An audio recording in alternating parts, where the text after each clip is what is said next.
Good evening, children. Let us continue with another topic under asexual reproduction, that is vegetative propagation. So let's begin. Vegetative propagation mostly seen in plants. So what is vegetative propagation? Using plant cuttings that is reproduced into new plant from a existing plants. So this is about vegetative propagation. So the new plant can be expected from roots, stem or leaves of a parent plant. Example sugarcane, grapes, banana, orange, jasmine, etc. So these plants can give rise to another new plant through a stem cutting or a leaf or through roots. As you all know, vegetative propagation is kind of asexual reproduction in case of plants where there is no involvement of two parent cells, isn't it? So here you can see in first example, we have taken example of money plant. As I said, vegetative propagation occurs mostly in case of plants through stem cutting or a leaf cutting or through roots. Okay, here money plant is an example of stem cuttings. Okay, so here stem cutting is done in such a way we should look into a root nodes of a money plant and we need to cut. And that cut part of money plant is kept in water or soil, which further develops into a new plant. I think you people have experienced this, how money plant can be grown. Okay, and in second picture you can notice that a parent rose plant is cut into many parts, looking into the knots of leaves where it can develop into a new plant. Okay, this is also kind of stem growth. And also here in the third example you can see, so I'm just showing a potato where it has a buds on it.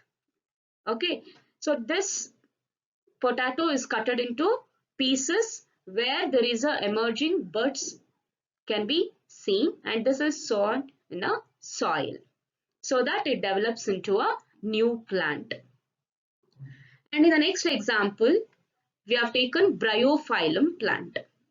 This bryophyllum has one speciality that you can see that on the surface of the leaves, a small buds of leaves can be seen.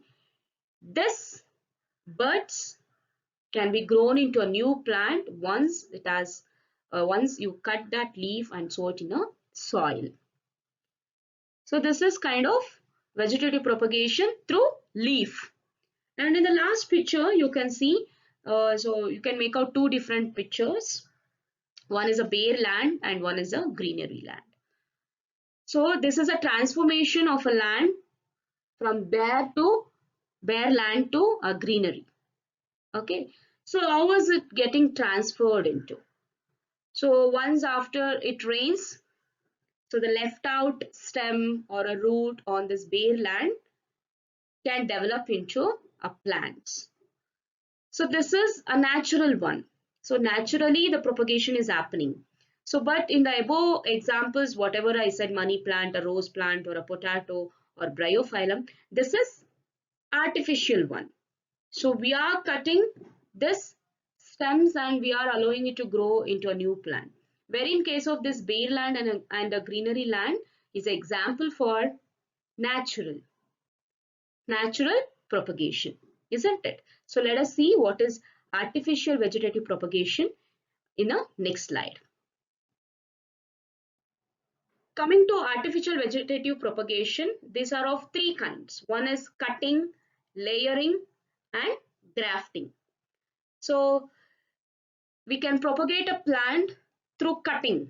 Here in the first example you can see there is a parent plant where we should cut at slant position. Okay, so we need to cut a branch of that parent plant into slant position using a blade or a knife, and that cut part of a plant is said to be cuttings now. and that cut part of a plant is sown in a soil which has a compost in it, so which give nutrients to a plant, and this cut part of a plant will grow into a new plant. So this is about cutting. Next is layering. So you can see in the second picture, so a parent plant has grown and a part of stem has a roots in it, and this roots had to be fixed in a soil so that it develops into a new plant. For example, strawberry plant. Okay, so you can see they have given support for this uh, stem so that the root doesn't come out from the soil. Okay, and you can see they have given support uh, with the help of stone as well, so that the root doesn't come out from the soil and get spoiled. So that is the reason they have fixed this stem part within the soil so that it can develop into a new plant, and this method is said to be layering. Next, coming to grafting. So in the third picture you can see the down part of a stem is said to be a parent plant.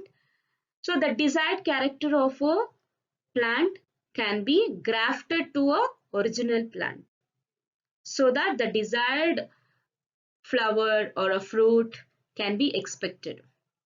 Okay, this new emerged plant will now have both characters of the original plant as well as a grafted plant. So this method is generally seen in hibiscus or many fruit plants or in rose plant. Okay, so this method is said to be grafting. What are the advantages of vegetative propagations? So why we need to take up this vegetative propagation? Because we find a lot of advantages in it. So plant growth can be seen in lesser time. The plants are very similar to their original plants, and all the plants produced are genetically similar enough to the parent plant to have all its characteristics. So keeping these advantages in mind, the vegetative propagation is done. Next kind of vegetative propagation is tissue culture. This is advanced scientific vegetative propagation where any part of the plant can taken as a sample. So here in the picture you can see a leaf sample is taken. So that has to be in a tissue form. That means a group of cells. Okay, tissue sample is scrapped from a parent plant. So here the main plant part is taken as a leaf. Okay, so the tissue has been scrapped from a parent plant, and that tissue sample is placed in a agar growth medium, which consists of nutrients and auxins. You people know what are auxins, right? In case of plant, it acts as a growth hormone, isn't it? So this tissue sample is placed in agar. You can see it is a Petri plates. We call it as Petri plates, where it consists of agar medium. This agar medium is nothing but it is a medium. It is a medium which consists of all nutrients that is needed for a plant to grow. For example, what are all the necessity things for plant to grow? What are the nutrients for plant to grow? Nutrients like nitrogen, carbon dioxide, phosphorus. Okay, so all these components are given in a form of medium that is said to be agar. And also it consists of auxins in it which helps plant to grow. And leaving this Petri plate which has already a sample of tissue and medium, this medium helps plant to grow in a lab condition.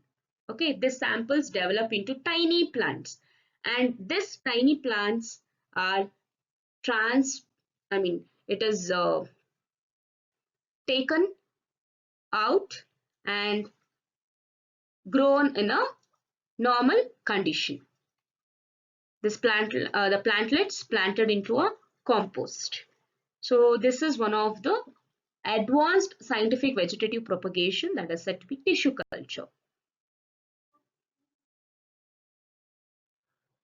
I hope everyone had followed this simple concept, that is vegetative propagation.